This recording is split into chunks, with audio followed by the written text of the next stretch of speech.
कभी कभी हिंदू महासभा और मुस्लिम लीग के जो राजनीतिक उद्देश्य है वो एक हो जाते हैं। मैं पूछना चाहता हूं कि आपके राजनीतिक पूर्वजों ने वंदे मातरम की इस मंशा को आपने कब पूरा किया, कब आपने ब्रिटिश का विद्रोह किया? तो मैं पूछना चाहता हूं कि 1942 में जब भारत छोड़ो आंदोलन था तब आपके राजनीतिक पूर्वज कहां थे? वास्तविक में अगर मैं बोलूं कि आपके पार्टी ने कभी बंगाल को समझने की कोशिश ही नहीं की। कांग्रेस वर्किंग कमेटी में और उससे पहले मुस्लिम लीग का विद्रोह था। मुस्लिम लीग ये कहना चाहती थी कि पूरा वंदे मातरम को बहिष्कार करना चाहिए, पूरे वंदे मातरम को बहिष्कार करना चाहिए। लेकिन मुस्लिम लीग को यह अधिकार कहां से मिला? और क्या मुस्लिम लीग के अनुसार हमारा देश चलेगा? क्या मुस्लिम लीग के अनुसार क्या कांग्रेस पार्टी चलेगी? कतई नहीं। हमारे उस समय के जो हमारे नेता थे मौलाना आजाद साहब, उन्होंने स्वयं कहा कि मुझे वंदे मातरम में कोई भी आपत्ति नहीं है। यह फर्क है कांग्रेस के मौलाना आजाद और मुस्लिम लीग के जिन्ना के बीच में। और उन्होंने लाख कोशिश करने के पश्चात भी, लाख दबाव डालने के पश्चात भी 1937 के कांग्रेस वर्किंग कमेटी में के सेशन में यह निर्णय लिया गया कि जहां पर भी नेशनल गैदरिंग होगी वहां पर हम शुरुआत में वंदे मातरम के पहले दो पंक्तियों को हम गाएंगे। इस सिद्धांत को मुस्लिम लीग ने बहुत बड़ी इसकी आलोचना की, बहुत बड़ी आलोचना की, और आलोचना हिंदू महासभा ने भी की। ये कभी कभी हिंदू महासभा और मुस्लिम लीग के जो राजनीतिक उद्देश्य है वो एक हो जाते हैं। हिंदू महासभा और मुस्लिम लीगों ने दोनों वंदे मातरम को एक विशेष राजनीतिक रूप से देखा, और मुस्लिम लीग और हिंदू महासभा ने दोनों ने कांग्रेस पार्टी की आलोचना की।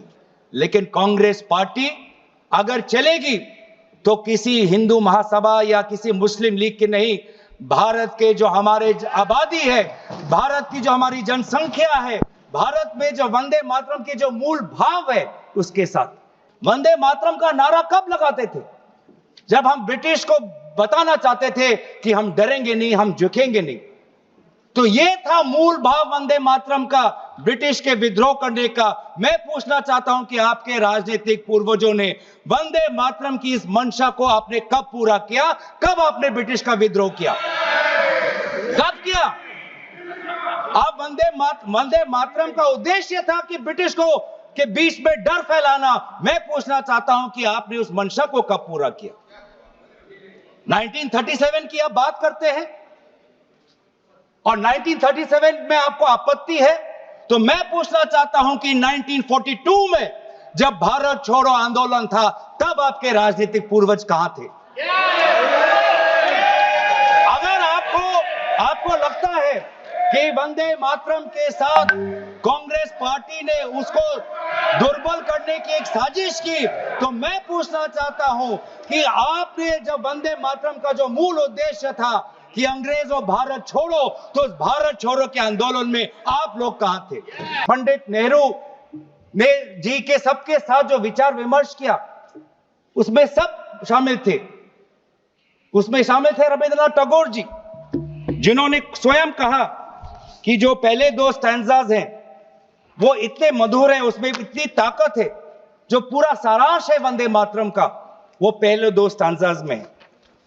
और पंडित नेहरू जी ने भी उस वर्किंग कमेटी में कहा, उस रेजोल्यूशन में, पंडित नेहरू जी को मैं कोट करना चाहूंगा, the words Vande Mataram became a slogan of power which inspired our people and a greeting which ever reminds us of our struggle for national freedom। ये है पंडित नेहरू जी और कांग्रेस पार्टी की मूल भाव वंदे मातरम के पक्ष में। और जिस मुस्लिम लीग ने कहा कि पूरे वंदे मातरम को बहिष्कार करो, उस मुस्लिम लीग को दोबारा करारा जवाब हमने हमारे कॉन्स्टिट्यूएंट असेंबली में दिया 1950 में 24 जनवरी को, जब संविधान की जो बैठक हुई थी उसके अंतिम दिन पे हमने कहा कि हम मुस्लिम लीग की बात नहीं सुनेंगे, हम वंदे मातरम को नेशनल सॉन्ग का हम ये तवज्जो हम देना चाहेंगे। और यही हमारे बंगाल के प्रति हमारा आभार था कि उसी कॉन्स्टिट्यूएंट असेंबली में कहा, यह सिद्धांत लिया गया कि जन गण मन हमारा नेशनल एंथम होगा और वंदे मातरम हमारा नेशनल सॉन्ग होगा। और ये पूरे सिद्धांत के साथ कौन कौन इसके साथ सहमत थे? राजेंद्र प्रसाद जी सहमत थे, सी राजागोपालाचारी जी सहमत थे, जीबी पंत साहब सहमत थे, मौलाना आजाद जी सहमत थे, रविशंकर शुक्ला जी सहमत थे। तो ये है आज इतिहास। वास्तविक में अगर मैं बोलूं कि आपके पार्टी ने कभी बंगाल को समझने की कोशिश ही नहीं की। सत्ता के लालच में आपने कभी बंगाल को समझा ही नहीं। बंगाल की भक्ति को सिर्फ उनके साथ तर्क वितर्क नहीं करने आया।